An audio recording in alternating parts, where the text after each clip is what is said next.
Good morning, everybody. Welcome to week number 13 of the semester. I hope you had a wonderful Easter yesterday, and I hope that you are ready for this final month. We are in the last month of the semester, which I don't know about you, but I find pretty exciting, and I hope that you do too, especially now that the weather's getting nicer and we are getting closer to a time when we can actually go outdoors and enjoy that weather. All right, so here's what's going on this week. The main thing that's going on this week is that this is the first week to start the research paper, particularly to do the research that's necessary for the paper. I will actually make another video that I will leave up for the rest of the semester that will go through the research paper assignment and tell you everything you need to know about it. But for the purposes of this video, we're going to go ahead and skip that because this video, of course, like every weekly video, will disappear on Saturday night when the clock strikes into Sunday morning, at midnight. But I do want to talk about this week's readings. Now, you may notice that there are no postings on this week's readings. I did that because I really want you to concentrate mostly on the research paper and get started on the research. And what I want you to do is to go ahead and think about what did you read this semester that you would love to spend about a month researching and working on a paper on. The paper is not going to be all that long. It's only going to be about, say, 4 to 6 pages. And you're only going to have 3 outside sources in addition to your primary source. And again, when you watch the research paper video, you'll get a better indication of how that works. But I do want you to think about what it is that you want to spend that time on. Now, because there's no postings on Seamus Haney or on Salman Rushdie this week, does not necessarily mean that you can ignore them.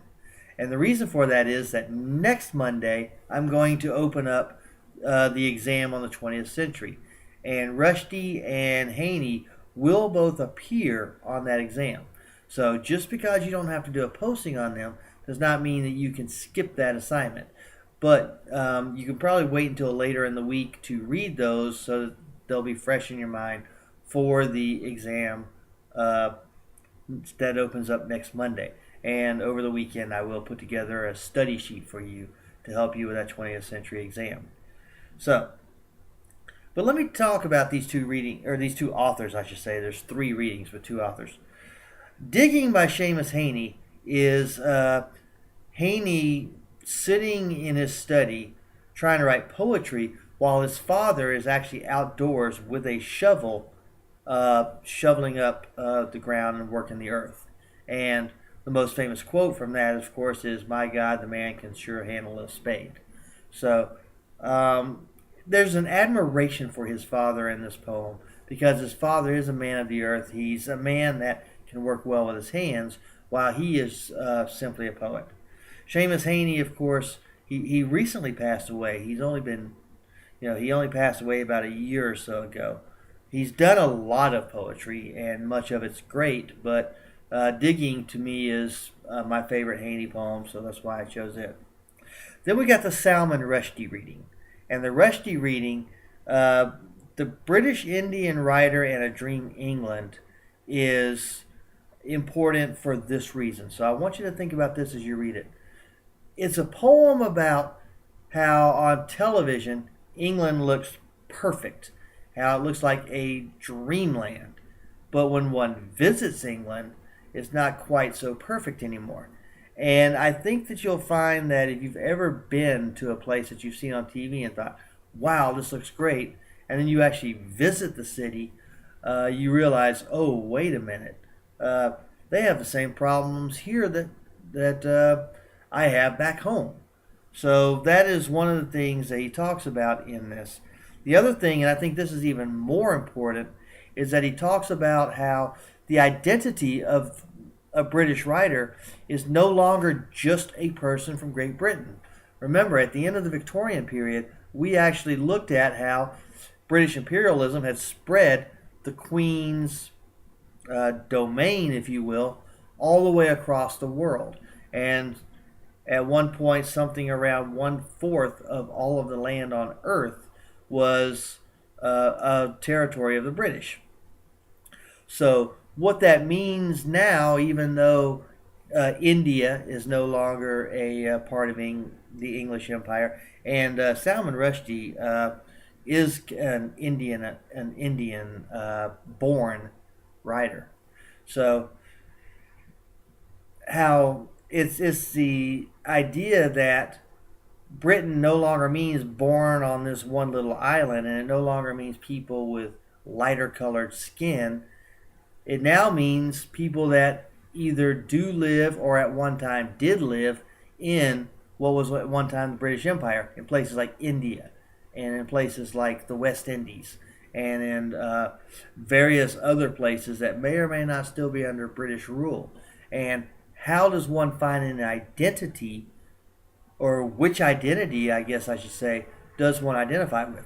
The British identity or the Indian identity? And this is the crisis that Rushdie talks about a little bit in his British Indian Writer and A Dream England.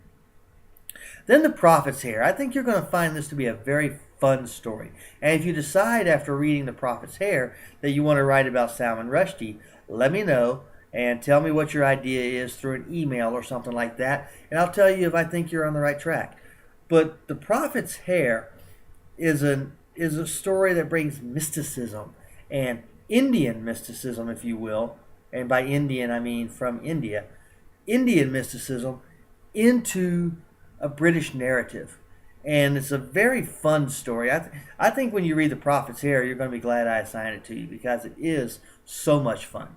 And it's not nearly as heavy as some of the Industrial Revolution stuff or the imperialism stuff, but rather you might find yourself laughing out loud at places. You might find yourself going, oh, wow, that's cool in some places.